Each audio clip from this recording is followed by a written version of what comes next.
Bom dia. Pastor Ednei, a gente sabe que nós estamos vivendo num momento difícil, né? Há muitas dores, muitas perdas em muitos lugares, né?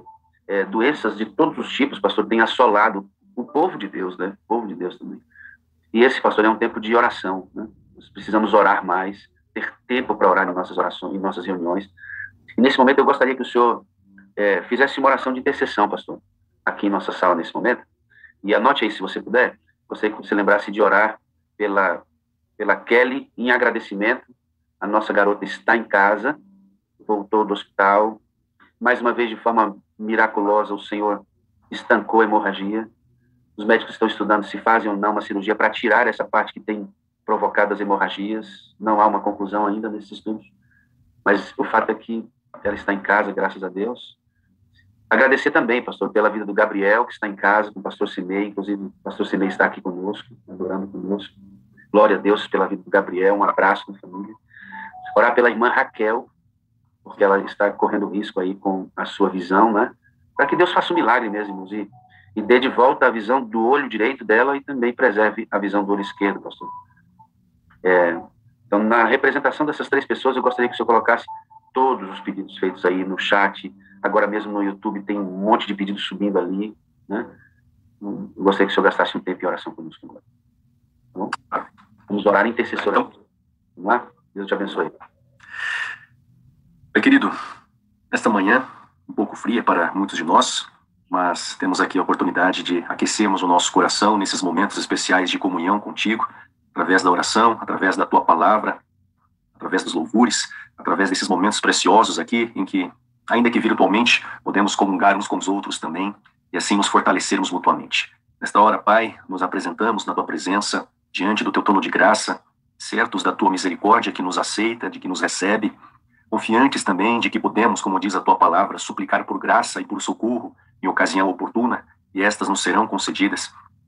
Adentramos, Senhor, nesta hora a tua presença para, primeiramente, louvá-lo. Tu és Deus e não há outro igual a ti. Não há ninguém na terra, no céu e em todo o universo que se assemelhe ao Todo-Poderoso.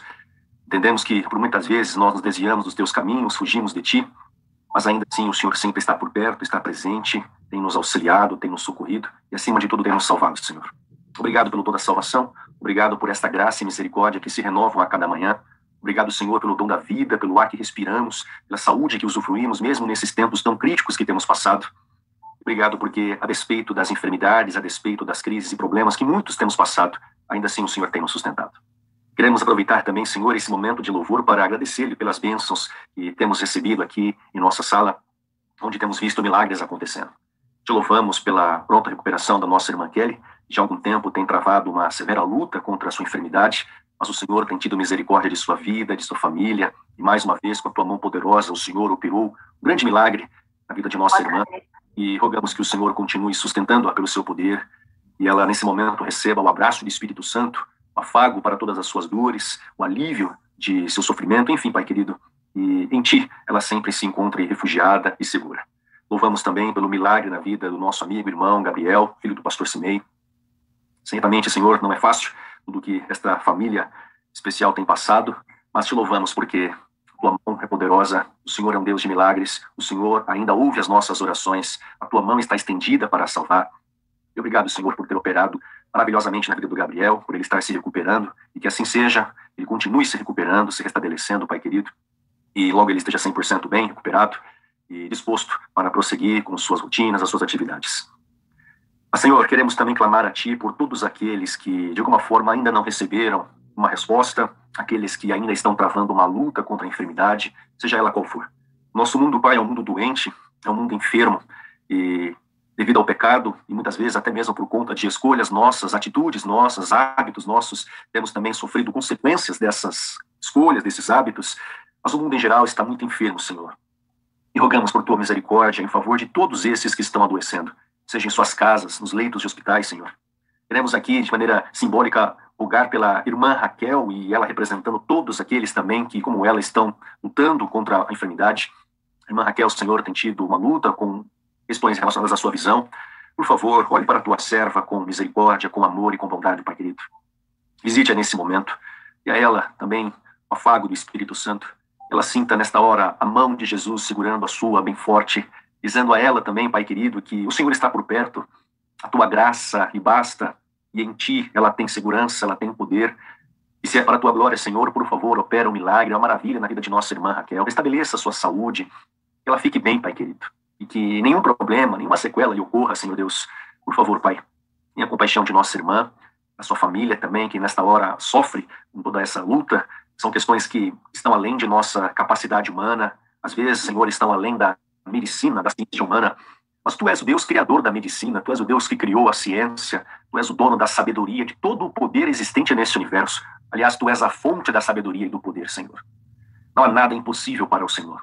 Não há nada, Senhor, que nós clamemos a Ti e o Senhor não possa responder, não possa fazer. Tu és o Deus que no passado curaste cegos, paralíticos, coxos, leprosos, até mesmo Lázaro, há 4 dias morto, o Senhor o ressuscitou da tumba. Acaso a coisa difícil para o Senhor? A Tua palavra nos prova que não, Pai. E nós sabemos disso. Então, entendemos também que o Senhor é soberano, a Tua vontade é soberana, a Tua vontade prevalece sobre a nossa vontade. E é por isso que nós submetemos a nossa vontade à Tua. Para que, como disse o Senhor Jesus na oração que Ele mesmo nos ensinou, seja feita a Tua vontade, assim na terra como é no céu. Pai querido, continua conduzindo-nos e sabemos que há milhares ali de irmãos, tanto aqui pelo Zoom como no YouTube, que nesta hora estão ali expressando, escrevendo seus pedidos. Por favor, Pai, nós às vezes não temos condições de olhar para todos os pedidos e ler e mencionar a todos, mas em Tua onisciência o Senhor sabe todas as coisas. E os Teus anjos têm anotado os pedidos de cada filho Teu, todo esse mundo que está aqui sintonizado conosco. O Senhor tem visto essa lágrima que muitas vezes nós não vemos. O Senhor tem visto aquele clamor da madrugada que muitos de nós às vezes não nos apercebemos. O Senhor vê aquilo que às vezes um pai não vê no seu filho. O Senhor vê aquilo, aquele sentimento, aquela dor que muitas vezes o cônjuge não percebe em seu companheiro, em sua companheira. O Senhor sabe de coisas que muitas vezes estão lá, ocultas no nosso coração.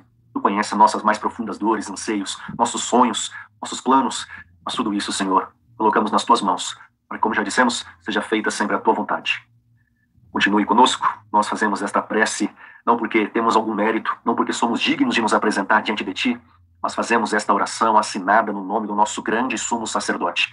E nesta hora, com as mãos estendidas diante do Teu altar, tendo as marcas da cruz em suas mãos, como o símbolo da redenção que foi feita por cada um de nós. Em nome desse grande sumo sacerdote que apresenta nossos nomes diante de Ti e roga por nós na Tua presença, em nome do Senhor Jesus, nosso Salvador que vive e reina para sempre. Amém, Senhor Deus. Amém. Pastorzão, obrigado aí pela sua oração. Nós precisamos orar mais em nossos cultos, pastor. É verdade. Já percebeu, pastor Ednei, que os nossos cultos de quarta-feira são chamados cultos de oração e nós não oramos nesses cultos? Exato.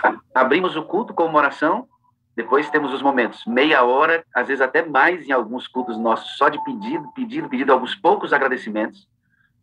E depois a gente ora 5 minutos, 3 minutos por tudo aquilo. Vem a mensagem 25, 30 minutos. E aí, num culto de oração, nós temos, resumidamente, 10 minutos de oração. Então, não é um culto de oração. É verdade, pastor. Sem contar, às vezes, o mecanicismo, né, com que acontece a programação. Né? Já é um padrão acontecer dessa forma. E, infelizmente, a gente faz mais por tradição religiosa do que por uma necessidade de busca mesmo, né? Exatamente. Outro dia, pastor, refletindo aqui, eu pensei com o pessoal da sala, por que nós vamos à oração? Por necessidade? Eu tenho a impressão, pastor, que todos nós, quando vamos à oração, vamos por necessidade. Mas o meu pensamento é, será que a gente já está num nível de ir para a oração porque tem alegria na companhia, tem prazer na oração, dizer assim, eu vou entrar na presença de Deus, eu vou me aninhar nos braços dele, eu vou me aquecer na oração, eu vou ouvir a voz dele. Será que a gente já está no nível de sentir a necessidade de orar por estar na presença, não apenas por nossas necessidades materiais, ou emocionais, ou por questões de saúde, ou desafios da vida? Será que nós já estamos no nível mais elevado? Porque eu penso, pastor Ednei, que os nossos cultos refletem a maturidade da vida de oração dos próprios membros da igreja. Com certeza, pastor, com certeza. É aquele famoso jargão que a gente costuma utilizar, né, mas que expressa uma grande verdade, que muita oração, muito poder, e talvez se nos carece esse poder nas nossas ações como igreja, o que temos faltado talvez não seja tanto o poder, mas a fonte do poder que está na nossa oração. Eu fico pensando, pastor Ednei, que se a gente for para o culto de quarta-feira e fizermos louvores intencionais, aquecidos, louvores não é aquele negócio mas louvores aquecidos, qualquer pessoa, sabe, querido? Qualquer irmã, por mais simples que que ele seja, ele vai fazer um bom louvor se ele estiver no Espírito. Não é questão se eu sei ou não louvar, é se a gente está no Espírito. Se irmãos que estão indo para aquela congregação estão cheios, transbordando de alguma coisa que de fato está acontecendo na vida deles. Então, a junção desses irmãos aquecidos, o culto vai ser extraordinário. Agora imagina, se a gente tem meia hora de oração num culto de oração, eu queria saber como é que os irmãos iam reagir a orar meia hora no culto de quarta-feira.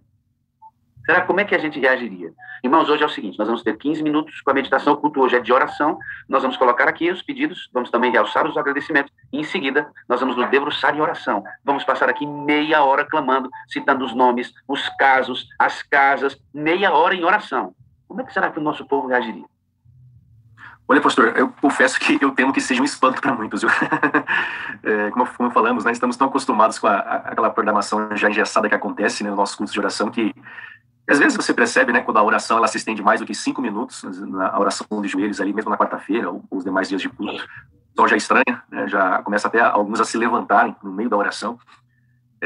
Seria algo desafiador e que muitos talvez não entenderiam, né? Mas eu creio que em tempos como esse que nós estamos vivendo, precisamos dessa radicalidade, né, de começar a, de fato, criar essa natureza da oração nos nossos cultos. E se o culto é de oração, nós temos que fazer dele o culto da oração, né? Um culto especialmente focado nisso, onde a gente vai clamar, e seja com 50, com 100, com 2 ou com 5, mas os que estão ali, né, nós precisamos criar essa atmosfera especial de oração.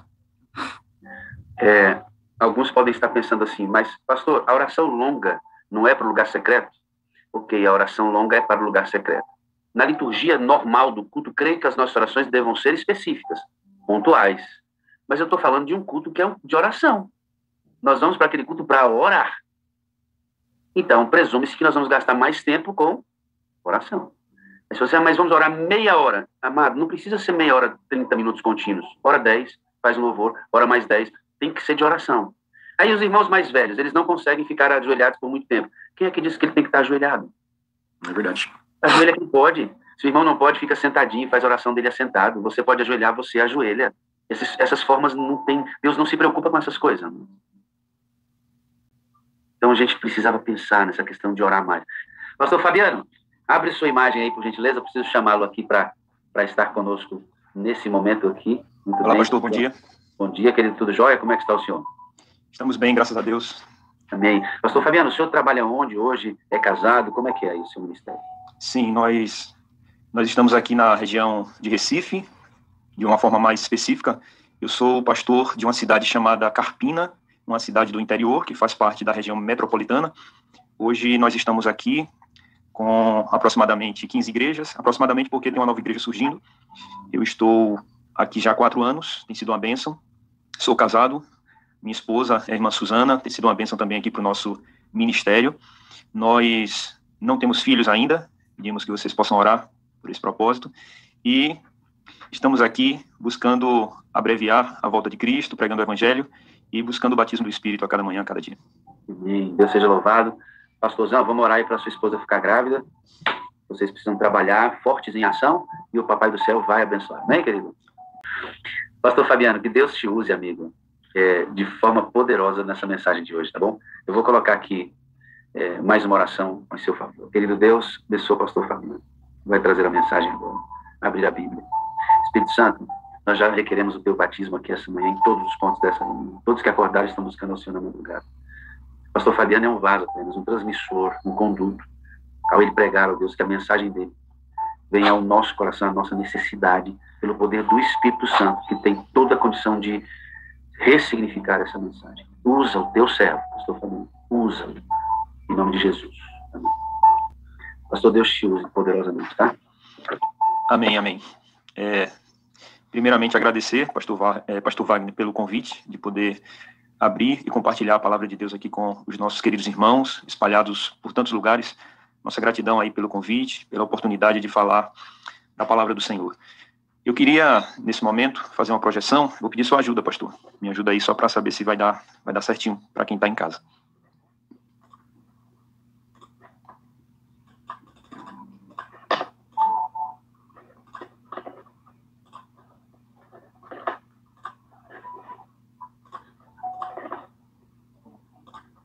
Pastor, será que está dando certo aí do outro lado?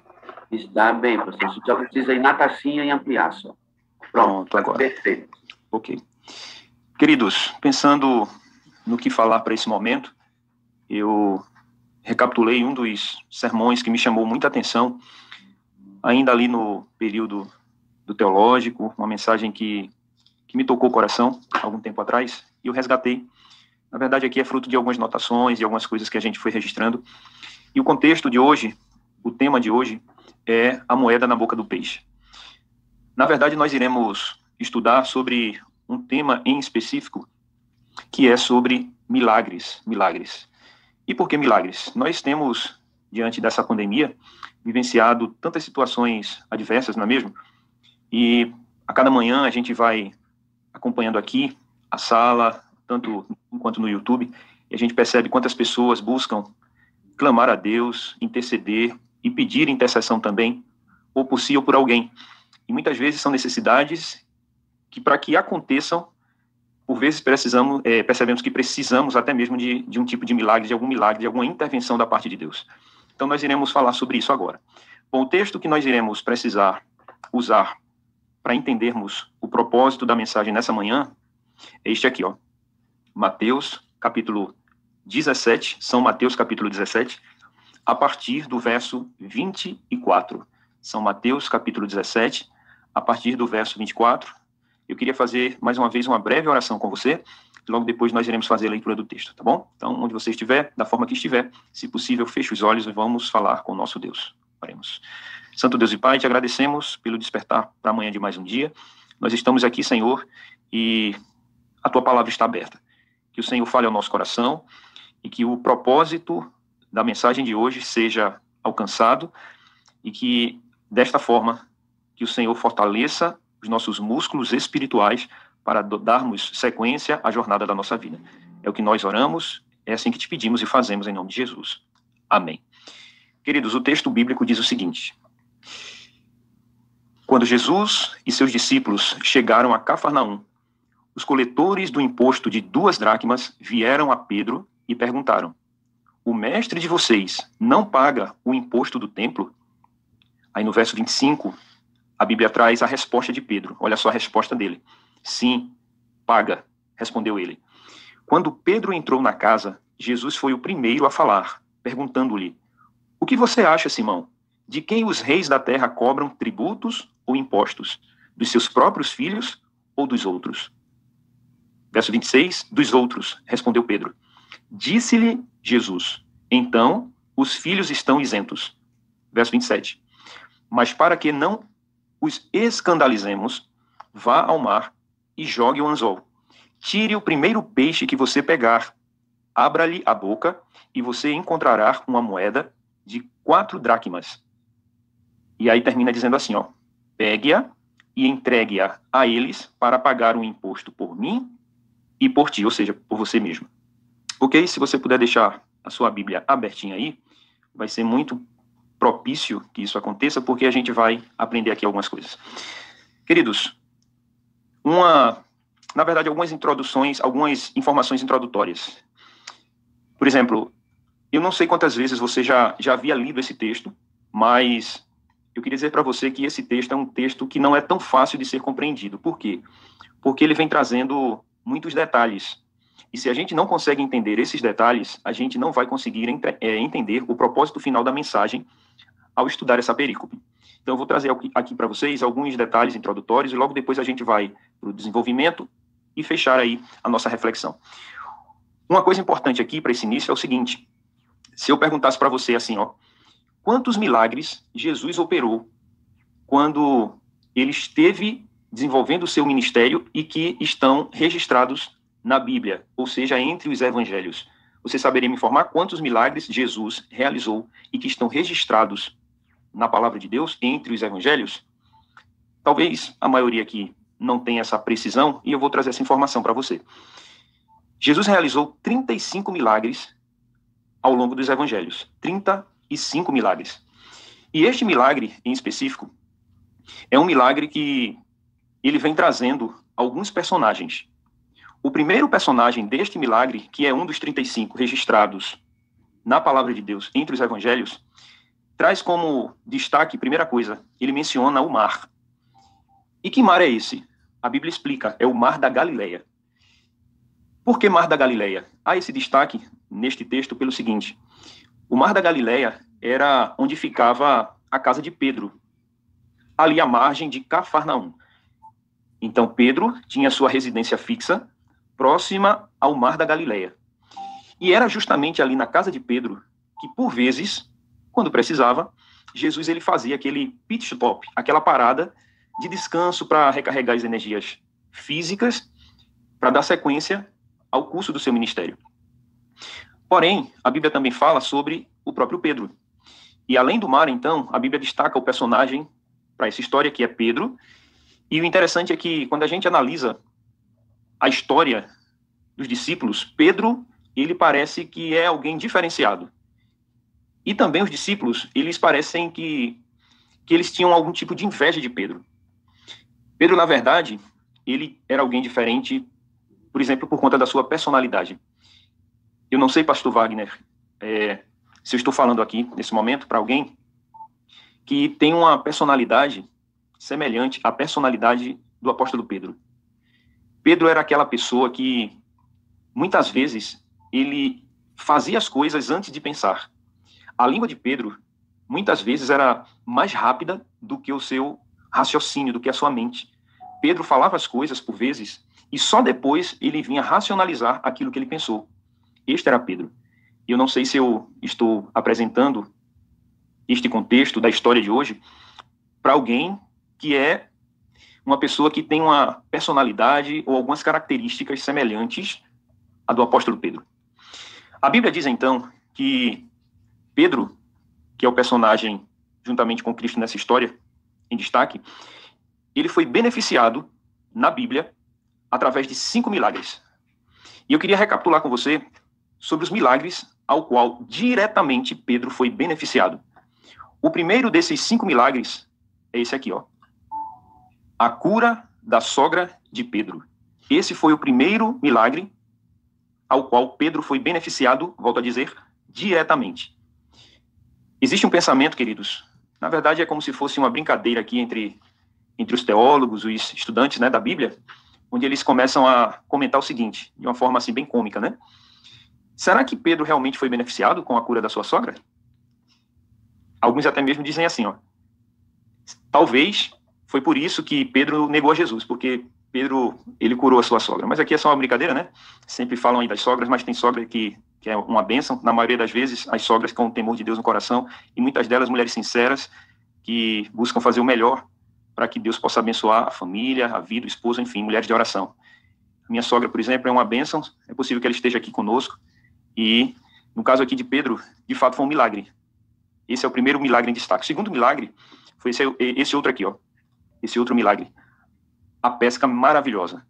Esse é o segundo milagre em destaque, e Pedro, volto a dizer, diretamente ele foi beneficiado. Um terceiro milagre é esse outro aqui, ó. Pedro andando por sobre o mar. É o outro milagre que a gente poderia destacar. O quarto milagre, voltando a lembrar aqui da história, foi aquele milagre onde Jesus restabeleceu a orelha de um soldado. Lembrando aqui do contexto, é que Jesus estava prestes a ser preso, estava no finalzinho ali do seu ministério, a gente bem sabe disso, e Pedro, quando percebeu alguns homens vindo ao encontro de Jesus, Pedro viu que Jesus seria possivelmente preso, e aí Pedro tentou defender a Jesus.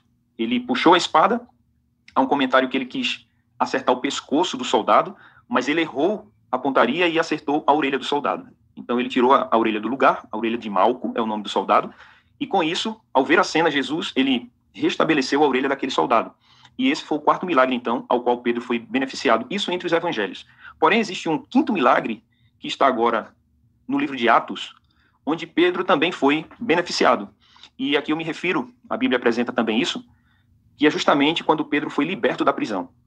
Então, esses seriam os 5 milagres nos quais Pedro, ele foi diretamente beneficiado. Agora, queridos, um outro detalhe importante também. Vejam só. Na verdade, a Bíblia diz que não foram apenas 35 milagres que Jesus operou em seu ministério. Não foram apenas 35. E por quê? A Bíblia, na verdade, fala, e existe aqui um texto, que eu até separei, está aí na tela para você, onde o texto diz o seguinte, o texto revela em Marcos, capítulo 6, verso 56, que a Bíblia traz a informação dizendo assim, ó, e quantos os tocavam saíam curados, ou todos quantos o tocavam saíam curados, dependendo da versão, esse é um pensamento.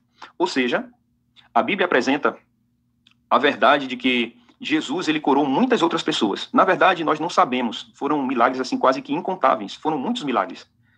Isso dá a entender que tudo que Jesus fazia em seu ministério era para o benefício das pessoas ao qual ele convivia diariamente ali, no desenvolver, no prosseguir do seu ministério. Agora, eu queria dizer para você o seguinte, já sabemos que Jesus operou vários milagres, e eu queria afirmar também para você o seguinte, que todos os milagres que Jesus operou, entre todos, nenhum deles foi para o benefício pessoal de Jesus. Jesus não foi em nenhum milagre beneficiado primariamente. Ele não realizou, apesar de ter poder para realizar, e muitas vezes precisar de algo para ele mesmo, para si próprio, apesar disso, ele nunca realizou nenhum milagre para o seu próprio benefício, diretamente falando, primariamente falando. No entanto, esse milagre ao qual estamos estudando agora é o único milagre em que Jesus foi beneficiado de uma forma secundária.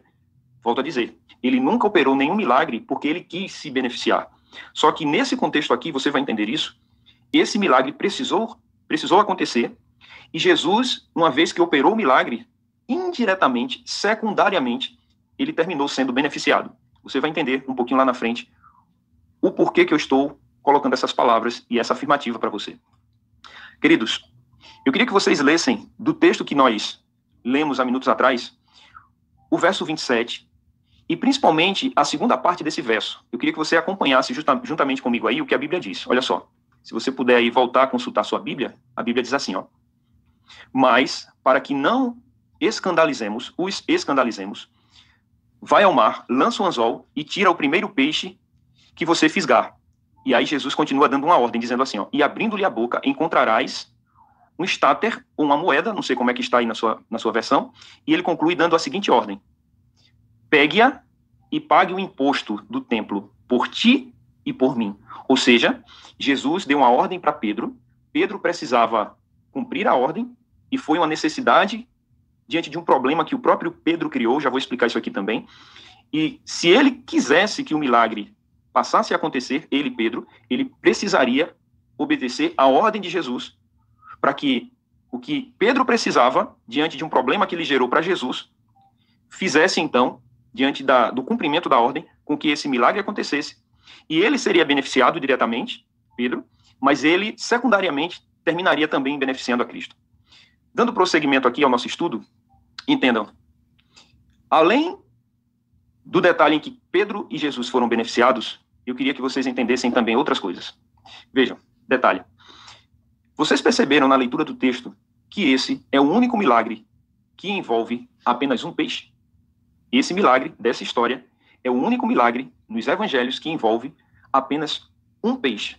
Vocês lembram que normalmente quando Jesus multiplicava os pães e os peixes, e até mesmo nas pescarias, foram vários peixes envolvidos, mas esse é o único milagre que envolve apenas um peixe.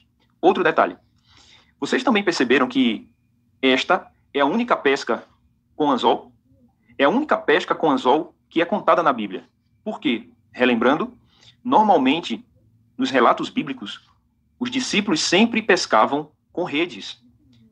E este milagre é diferente de todos os outros, envolvendo o mar, peixes e o instrumento de pesca.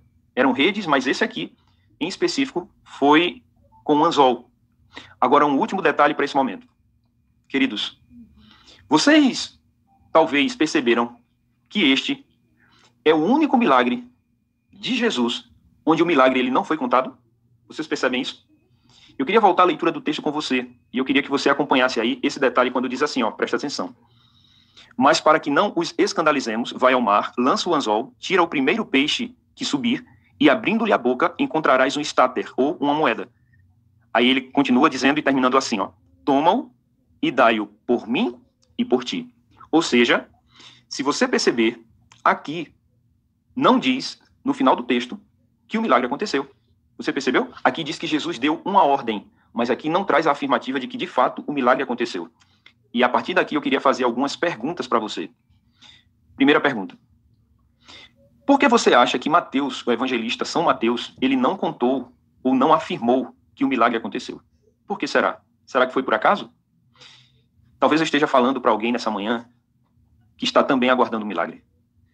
Será que eu falo para alguém que está na manhã deste sábado, concluindo esta semana, no limitar dessa semana, e a semana foi muito difícil para você, uma semana onde você enfrentou vários desafios, e você está concluindo as últimas horas, os últimos instantes desta semana, e na sua oração, quem sabe você está orando e clamando e perguntando para Deus assim: Senhor, por que é que isto ou aquilo não aconteceu? Servos de Deus e servas do Senhor, por que é então que este milagre, nesta história, ele não foi confirmado, o evangelista ele não confirmou que o milagre aconteceu? Aqui eu dou algumas respostas para você. Primeira coisa, é simples a resposta. São Mateus não registrou o milagre simplesmente, sabe por quê? Porque não precisava contar, ele não precisava registrar. Como assim, pastor? É simples. Queridos, para Jesus, falar e fazer são a mesma coisa. Volto a dizer, para Jesus, falar e fazer são a mesma coisa. Sabe por quê? Porque quando Jesus fala, as coisas acontecem. Quando Jesus fala, as coisas acontecem. Para Jesus, contar o milagre é uma redundância, porque Jesus, ele tem palavra, e a palavra de Jesus tem poder. Eu não sei se você crê na palavra de Jesus.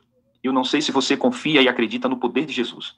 Mas se nessa manhã estamos falando para alguém que está aguardando um milagre, eu queria motivar você a confiar na palavra e no poder de Jesus.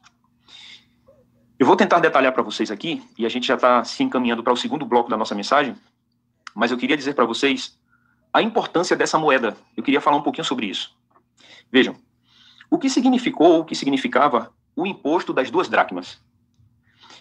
A Bíblia, quando apresenta essa história, em uma leitura superficial, a gente não entende. Mas aí, quando a gente vai pegando alguns comentários bíblicos, estudando o espírito de profecia, a gente vai entendendo e a mente vai sendo ampliada, a nossa cosmovisão ela vai sendo alterada, e a gente entende o seguinte: essa taxa era uma taxa que ela não era civil, ela era uma taxa especificamente religiosa.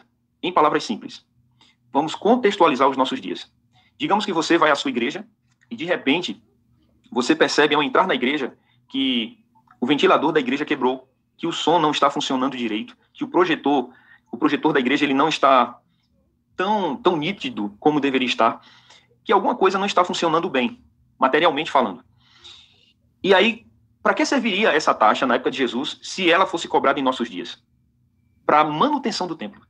Então, era uma regra no campo religioso, ali entre os religiosos, onde os homens do sexo masculino, isso aqui é importante dizer, apenas quem pagava o imposto eram homens do sexo masculino e que tinham de 20 anos para cima. Essa era a regra. O imposto religioso para manutenção do templo, e pessoas de 20 anos acima do sexo masculino, via regra de praxe, eram as pessoas que deveriam pagar o imposto. Agora, quanto valiam então as 2 dracmas, ou seja, a moeda?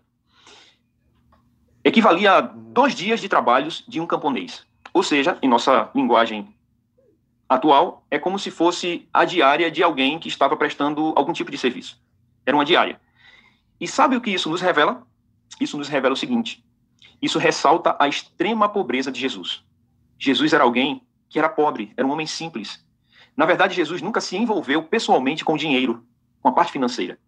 Jesus não era um homem ambicioso financeiramente falando. E esta história que estamos estudando aqui, ela confirma e retrata exatamente isso. Um homem simples, humilde, e que se dedicou para beneficiar as pessoas e que praticamente não tirou nenhum proveito em relação a isso. Agora vejam, eu havia falado para vocês de que Pedro, ele criou uma situação que gerou um problema. Por quê? Vejam só, eu queria que você lembrasse que na época de Cristo, em seu ministério, Jesus ele estava sendo perseguido. As pessoas estavam tentando destruir a Jesus. Muitas delas, líderes religiosos, os saduceus, os fariseus, aquelas pessoas que tinham inveja de Cristo, elas queriam encontrar em Cristo, em Jesus, algum deslize, alguma falha, quem sabe algum pecado, para dedurá-lo, para julgá-lo e, se possível, até matá-lo. E o contexto dessa história se dá exatamente tendo como pano de fundo essa verdade. As pessoas estavam observando Jesus, e é aí que, depois de tentarem insistir tanto e não encontrarem nenhum resquício ou espaço para fazer com que Jesus viesse a cometer alguma falha, eles tentaram agora encontrar alguma situação de maneira indireta através dos discípulos de Jesus. E Pedro, um personagem que se destaca nessa história, ele foi o alvo dessa tentativa dessas pessoas que tinham inveja de Cristo. E ao se aproximarem de Pedro, eles perguntavam assim, ó, e essa foi a pergunta para Pedro. Pedro, o teu mestre, e quando eles dizem assim o mestre, eles se referem a Cristo, porque Jesus era o mestre ao qual estava ensinando os discípulos. O teu mestre, o mestre, ele paga um imposto. Que imposto? O imposto ao qual eu já expliquei para vocês. Era a regra. Jesus já tinha acima de 20 anos, ele era homem, e ele lidava com as coisas religiosas. E aí qual foi a resposta de Pedro? A resposta de Pedro foi meio que óbvia. Pedro disse assim, ó, sim, ele paga o imposto. Quando Pedro respondeu isso, na verdade, Pedro, eu creio que teve a melhor das intenções. E Pedro, talvez, ele não queria que Jesus fosse chamado de velhaco, porque existia uma regra, e a pergunta foi feita. Dessa forma, entendam, queridos, você sabe que há um comentário, e nós sabemos que para toda regra existe a sua exceção. É o que ouvimos por aí. E não era diferente com essa regra aqui. Pastor, qual era a exceção, então? A exceção era assim, ó. Essa era a exceção. Se todos os homens do sexo masculino de 20 anos para cima precisavam pagar o imposto, a regra era a seguinte.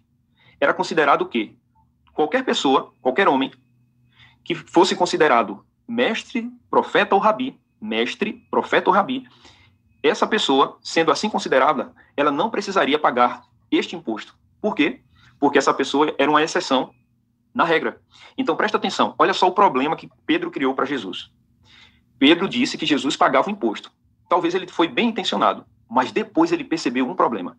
E eu vou dizer para vocês o seguinte. Resumindo, pagar o imposto representava, sabe o quê? Não ser um profeta ou um enviado por Deus. Pagar o imposto. Quem pagava o imposto era considerado, então, uma pessoa comum. No entanto, não pagar o imposto significaria, sabe o quê? Ser desleal ao templo e aos seus serviços.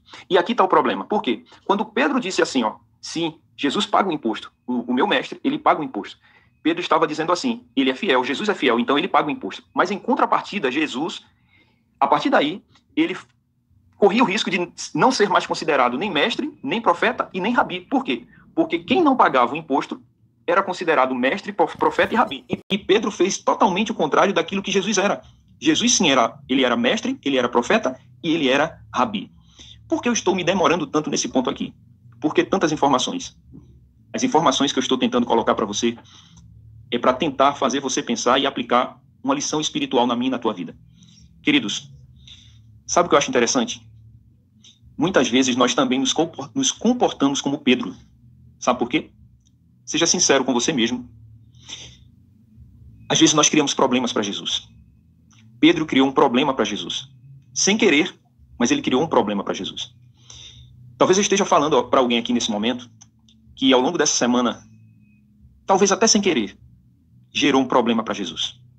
Talvez eu falo para alguém que já, por algum ato errado, por alguma situação que você passou a fazer com que ela acontecesse, você criou um problema e esse problema foi algo que assolou a tua vida pessoal, espiritual, e que você sofre a consequência desse problema que você mesmo gerou até hoje. Será que estamos falando para alguém nessa manhã, nesse momento, dentro dessa sala, no Zoom, no YouTube, que nos ouve, que talvez tem sofrido por algo que cometeu no passado e você está vivendo a consequência desse problema? Será que falo para alguém que de repente tem derramado algumas lágrimas, alguém que tem perdido o seu sono? Talvez eu esteja falando para alguém que, diante do problema que foi gerado, você, sabe, não sente mais aquela paz que gostaria de sentir. Será que estou falando para alguém nesse contexto? Meus irmãos, meus amigos, o ponto alto e a boa notícia que eu gostaria de apresentar e tentar finalizar a nossa reflexão a partir daqui agora é o seguinte.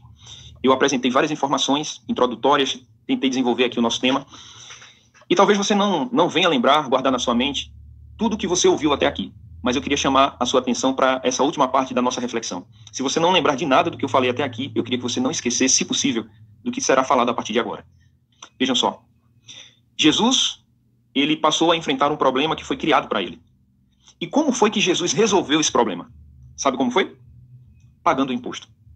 O problema surgiu. Jesus precisaria agir, tomar uma posição para que o problema fosse resolvido. O nome dele estava envolvido nessa história. E como foi que Jesus resolveu, então? Pagando o imposto.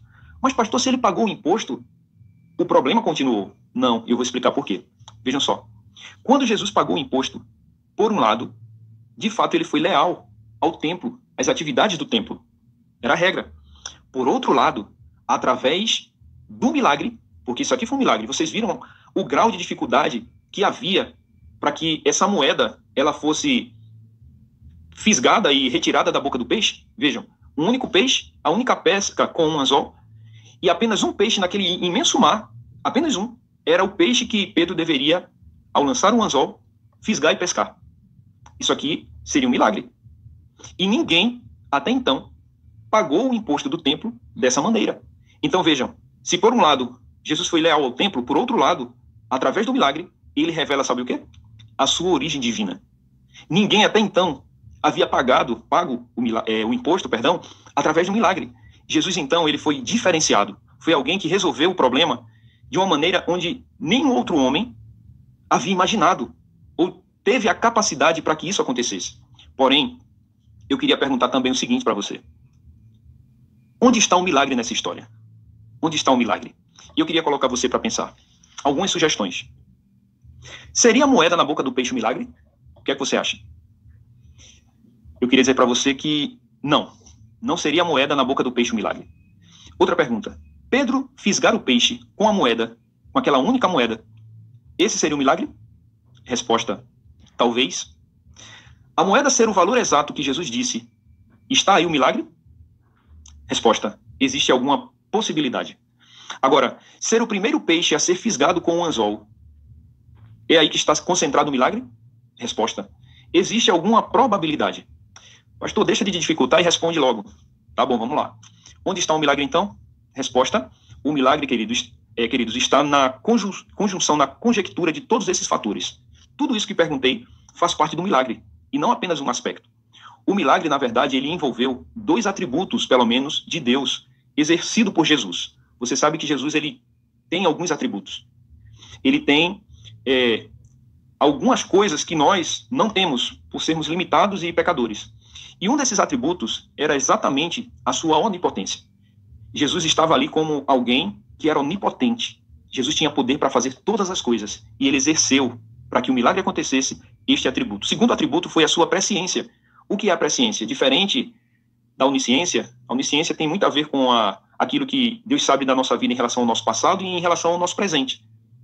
Mas a presciência é algo que Deus também possui, que Jesus possui, que tem a ver com o futuro, ou seja, ele saber das coisas antes mesmo delas acontecerem. E Jesus sabia a forma certa de resolver aquela situação. Queridos, com isso, talvez você esteja pensando assim, pastor, o erro que eu cometi, o problema que eu gerei para Jesus, ele é tão grave que não existe mais solução para a minha situação. Talvez eu esteja falando para alguém aqui que entrou nessa sala, e eu não sei se você está entrando aqui pela primeira vez. Talvez você foi convidado por um dos moderadores, talvez estou falando para alguém que relutou, que resistiu a fazer parte da busca pelo batismo do Espírito, que é o propósito maior desta sala, cada dia. E hoje você aceitou, e na verdade você não aceitou. Deus motivou você para que você estivesse aqui porque você sabe que precisa disso. E se você está enfrentando algum desafio, se você está aguardando algum milagre, eu queria dizer para você, se você gerou um problema para Jesus através da sua vida, a boa notícia sabe qual é? A boa notícia é que se necessário for, Jesus, ele vai agir na tua vida até mesmo, se necessário for, para que o problema seja resolvido, o problema que você mesmo gerou, Jesus vai operar um milagre. Você precisa apenas confiar. Essa história também nos revela isso. Agora entenda. Jesus sabia de algumas coisas. Exemplo, Jesus sabia que aquele peixe, naquele lugar, naquele momento, com a moeda na boca, naquele valor, seria o primeiro peixe a ser fisgado por Pedro, se Pedro cumprisse a ordem. Tudo isso Jesus sabia. E isso não aconteceu por acaso. Sabe por quê? Porque isso revela que Jesus tem supremo controle sobre a natureza. Jesus tem controle sobre todas as coisas. Jesus também, nessa história, nos mostra o seguinte, que o peixe certo, no lugar certo, no momento certo, com a moeda certa, no valor certo, sendo o primeiro peixe a ser fisgado, revela, sabe o quê? Revela o soberano poder de Deus. Queridos, sabem o que a Bíblia diz? A Bíblia diz assim, que todas as coisas cooperam juntamente para o bem daqueles que amam a Deus. Eu estou falando, possivelmente, para pessoas que amam a Deus. Mas mesmo amando a Deus, às vezes acontecem algumas coisas na nossa vida que a gente não imaginava, a gente não tinha planejado, a gente até mesmo tinha a melhor das intenções, mas algumas coisas vieram ao contexto da nossa vida, da vida da nossa família, e isso traz um incômodo, sabe? Isso faz com que gere em nós um sentimento muito ruim. Mas a Bíblia diz, por vezes, que a gente não entende os propósitos de Deus. E se eu estou falando para alguém que está fazendo perguntas para Deus, se tem alguém aqui com algumas interrogações na sua mente, entenda, queridos, querido irmão, querida irmã, todas as coisas cooperam para o bem daqueles que amam a Deus. Então, queridos, voltando aqui, me perdoem aí pelo volume alterado do áudio, mas eu estava falando o seguinte, que diante das circunstâncias adversas da nossa vida, nós temos duas escolhas a tomar, dois caminhos a seguir. O primeiro deles, você tem a possibilidade de fugir de Deus e lutar sozinho. É a primeira opção que você tem. E a segunda opção, você tem a opção de crer em Deus e crer que Deus tem absoluto controle sobre a sua vida. São duas escolhas que você tem. Uma outra coisa, as atitudes de Jesus nos revelam, sabe o quê? Nos revelam que o cristão, ele deve ser fiel com as suas obrigações financeiras, tanto com o governo quanto com a igreja. Por vezes a gente escuta alguns irmãos dizerem assim, eu vou ser fiel com Deus, eu vou ser fiel com Deus. Mas ser fiel com o governo, sabe, a gente já paga tantos impostos, é IPTU, é IPVA, é IP, não sei quantos IPs na vida que a gente tem que pagar, e no final da história o salário líquido que fica para a gente resolver o que a gente precisa para manutenção da família é tão pouco que eu vou abrir mão disso aí, ó. Eu vou ser fiel com Deus, mas eu não vou ser fiel com o governo, não. Queridos, essa história nos revela que nós precisamos ser fiéis para com Deus em tudo, porque Jesus praticou isso. É um dos detalhes dessa história. Jesus foi fiel, ele foi fiel com o templo, mas ele não abriu mão de ser fiel para com as leis dos homens também. Eu queria motivar você nessa manhã a ser fiel. Não ser mais fiel, mas ser fiel, porque o cristão ele não é mais fiel, ele é fiel. Eu queria que você nessa manhã, neste dia, neste sábado, orasse a Deus. Se existe alguma complicação na sua vida financeira, talvez se você se colocou nessa situação, você gerou esse próprio problema e terminou colocando Jesus nessa circunstância, Jesus também está aí do teu lado para te ajudar. Uma outra coisa que esse milagre nos revela, esse milagre também nos revela que o milagre de Deus não dispensa o esforço humano. Pedro, para que o milagre acontecesse, ele precisava, e essa foi a ordem de Jesus, ele precisava ir ao mar, ele precisava levar o anzol, lançar o anzol e esperar o momento certo para que o peixe fosse fisgado, para que a partir daí ele removesse o peixe, abrisse a boca do peixe e pegasse a moeda. Ou seja, para que o milagre de Deus aconteça muitas vezes, Deus não dispensa o esforço humano. E é possível que eu esteja falando para alguém nessa manhã que já tem ouvido algumas ordens de Jesus para você. Talvez eu falo para alguém que já está aqui nessa sala, talvez há semana, meses, há um bom tempo. Mas de tanto ouvir, talvez você já ficou meio que cauterizado. As coisas não estão tão intensas mais. A sensibilidade do teu coração talvez não esteja tão apurada mais. Você escuta algumas coisas, mas você não dá mais tanta importância. Querido irmão, querida irmã, você quer receber a bênção de Deus na tua vida nessa manhã? Entenda. Se você aguarda que isso aconteça, a bênção possivelmente está prestes a acontecer, mas uma coisa também precisa acontecer. Deus não depende de você para que o milagre aconteça, mas Deus muitas vezes conta conosco para que as coisas elas possam acontecer, para nós entendermos que Deus ele só operará na nossa vida a partir do momento que nós não podemos mais fazer nada, humanamente falando. Sabe por quê? Porque se Deus fosse realizar algum milagre na nossa vida, sem contar com a nossa parte, ou se nós fizéssemos as coisas sem a ajuda de Deus, sem a ajuda de Deus não seria milagre, a gente olharia para a gente mesmo e se acharia autossuficiente. E se Deus fizesse as coisas sem contar com a nossa parte, talvez nós não reconhecêssemos que nós estamos, talvez, em um caminho errado e precisamos dar um giro, mudar a rota da nossa vida com a permissão e a ajuda de Deus, para que aquele erro que cometemos no passado, ele fique para trás e pelo poder de Deus, pelo poder do Espírito de Deus, nós venhamos vencer as nossas limitações, vencer as dificuldades dessa vida e entendermos que é uma junção entre o agir de Deus e a nossa permissão para que o milagre aconteça. A nossa vida, na verdade, queridos, sempre deve ser uma bênção para as outras pessoas. Isso também aqui é revelado nesse milagre. Mesmo quando os nossos direitos são prejudicados. Nós vivemos num mundo injusto. E às vezes nos perguntamos assim, poxa, mas por que isso aconteceu comigo? Por que só comigo?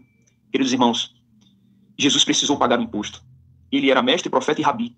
Talvez você pode dizer assim, mas eu sou um cristão, por que eu tenho que fazer isso? Entenda, no caso de Jesus, se ele não pagasse o imposto, sabe o que aconteceria? O evangelho poderia ser prejudicado. Se Jesus naquela situação não tivesse pago o imposto, é possível que eu e você não tivéssemos a possibilidade de estarmos aqui nessa sala recebendo a bênção de Deus nessa manhã. talvez nós nunca conhecêssemos a mensagem de salvação em Cristo Jesus. Assim, entenda, o cristão, ele sempre enfrentará situações onde precisará abrir mão de seus direitos para abençoar outras pessoas. Essa é a grande verdade. Querido irmão, querida irmã, será que nessa vida, será que você está beneficiando outras pessoas? Será que os lugares que você tem andado, será que as palavras que você tem falado, será que as comidas que você tem ingerido e comprado, será que as bebidas que você tem colocado ali nas reservas da sua casa, será que em tudo isso, nas roupas que você tem vestido, será que você tem beneficiado alguém? Você tem feito isso? A sua vida tem sido uma influência positiva, espiritualmente falando, na vida de alguém? A vida do cristão deve despertar o desejo, sabe de quê? De alguém, de outra pessoa seguir a Jesus. Existe, na verdade, a afirmativa, e eu concordo, é uma frase muito impactante, que diz o seguinte, que as pessoas observam a nossa vida. A vida do cristão, ela é observada, ou seja, é possível que você seja a única Bíblia aberta que alguém está lendo. As pessoas têm Bíblias em suas casas, na grande maioria. Independente da religião, sempre existe uma Bíblia dentro dos lares. É sempre assim. Porém, as pessoas não leem as Bíblias físicas, mas é possível que as pessoas estejam lendo a tua vida. Talvez você esteja sendo a Bíblia aberta na vida de alguém. E você tem sido uma bênção para aqueles que têm te observado? É para pensar. Para muitos, nós somos exatamente isso. O único livro aberto que eles têm. E para orar agora, pastor Wagner, eu queria perguntar aos nossos queridos irmãos, você aprendeu a lição? Diante dessa história, Pedro aprendeu a lição. Será que eu estou falando, quem sabe, para um pai, para uma mãe, que vive uma crise de relacionamento com seus filhos? Será que eu estou falando, quem sabe, para alguém que está com conflito no seu lar e você está esperando para que essa bênção aconteça? Será que é com você que estamos falando? Você está querendo que o milagre aconteça? Será que você está esperando o milagre, a bênção de Deus acontecer? Deixa eu dar o caminho para você, porque foi o caminho que Cristo deu para Pedro e esse mesmo caminho serve para nós nessa manhã.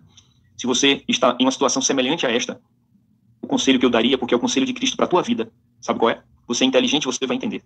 Vá pescar. Vá pescar. Sabe por quê? Porque Deus vai colocar uma moeda na boca do peixe. Será que estamos falando para um filho que guarda alguma mágoa de seus pais? Será que temos aqui algum filho que está chateado com seus familiares? Talvez até mesmo com seu pai, com sua mãe? Você está aguardando que alguma coisa aconteça? A orientação de Cristo para você nessa manhã, sabe qual é? Vá pescar. Porque se você for pescar, Deus vai colocar uma moeda na boca do peixe. Tem alguém aqui com o coração ferido por conta de algum parente, ou quem sabe até mesmo de algum amigo, de algum irmão da igreja? Você está esperando que isso seja resolvido? Queridos, o conselho é, vá pescar. Sabe por quê? Porque se você for pescar, Deus vai colocar a moeda na boca do peixe. Eu queria, então, orar, quem sabe, por uma reconciliação. Eu gostaria de orar nesse momento por um relacionamento rompido. Eu queria orar nesse momento por uma mágoa no coração de alguém. Eu queria orar, quem sabe, por um desentendimento. Eu queria orar por você. Entenda, se alguma coisa está acontecendo com você, se alguma situação difícil aconteceu na tua vida, se você, ao longo dessa semana, que está no seu limitar, se alguma coisa aconteceu ao longo dessa porção de tempo que Deus concedeu a você ao longo desses dias e que passou a incomodar a tua vida, se existe algum milagre que você está guardando, o conselho de Cristo para todos nós nessa manhã é, vá pescar, porque Deus vai colocar a moeda na boca do peixe. O propósito dessa sala, sabe qual é? Buscarmos juntos o batismo do Espírito de Deus em nossa vida. Esse é o ponto alto do nosso encontro a cada manhã. Mas para que isso aconteça, nós também precisamos entender o seguinte, nós precisamos buscar mais, nós precisamos orar ainda mais, nós precisamos priorizar ainda mais a palavra de Deus em nossa vida.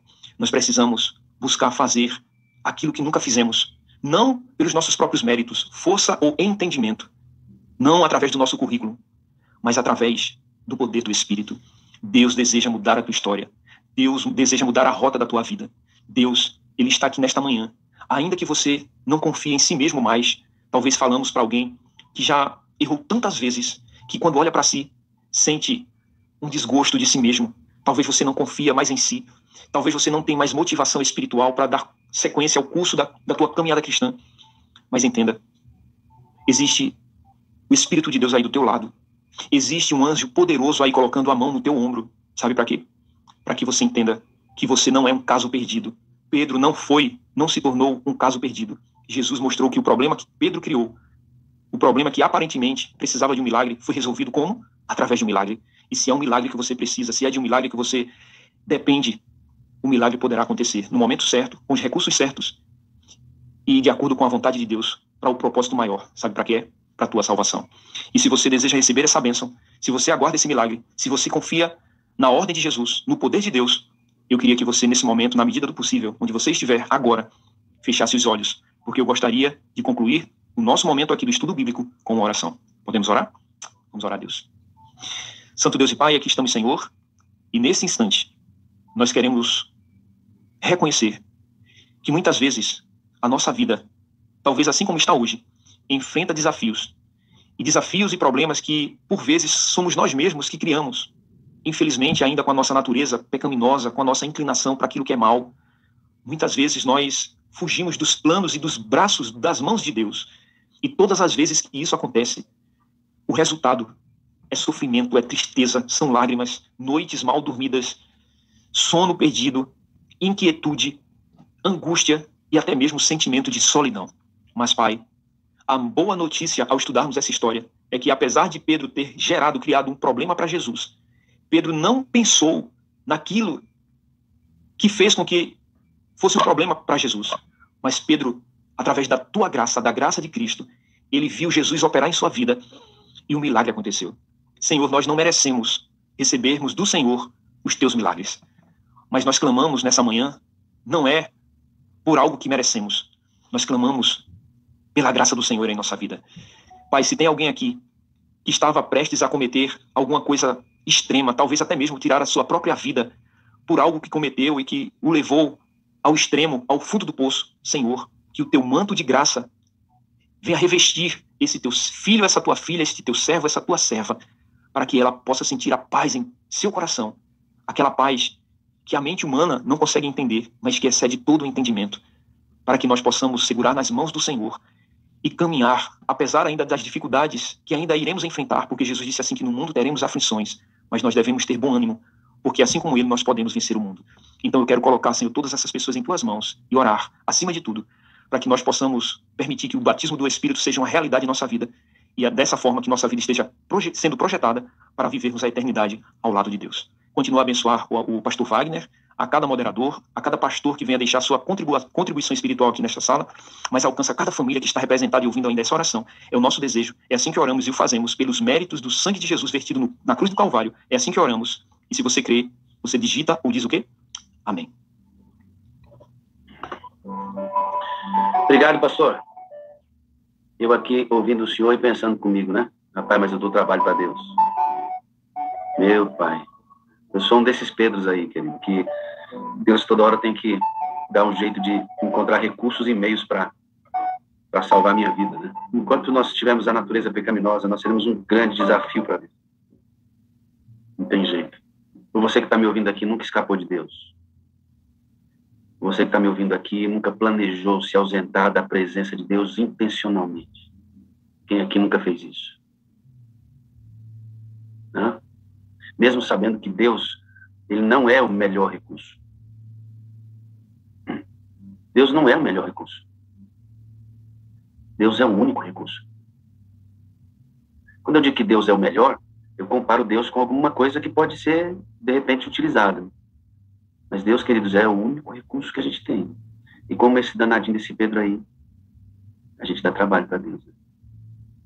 Obrigado, pastor, por me fazer refletir que mesmo quando eu dou trabalho, enquanto houver graça, Deus tem a solução para isso. E que nesta sala aqui não tem ninguém derrotado. Porque todos os que estão aqui podem se levantar hoje e receber o milagre de reconstrução das mãos do Senhor. Tendo você cometido, amigo, o pecado que você cometeu. Deus não está muito preocupado com o pecado que você cometeu, Ele está preocupado com o tipo de arrependimento que você tem. Um arrependimento verdadeiro vai colocar você nas mãos do Senhor e você vai abandonar esse pecado. Eu continuo crendo em milagres. Eu continuo crendo em milagres. E Ele pode fazer isso na sua vida hoje. Que bênção, pastor. Obrigado, pastor Fabiano. Deus te abençoe no seu projeto de ser papai. Que isso se cumpra logo. Abençoe sua companheira de batalha e a pastora que te acompanha, viu? Essa mulher de guerra aí que sustenta seu ministério, que a gente sabe a importância de uma mulher na vida de um homem casado, no ministério. Elas são muito especiais. Um abraço aí na sua esposa. Obrigado, viu, querido, pela disponibilidade de estar aqui conosco. Muito obrigado.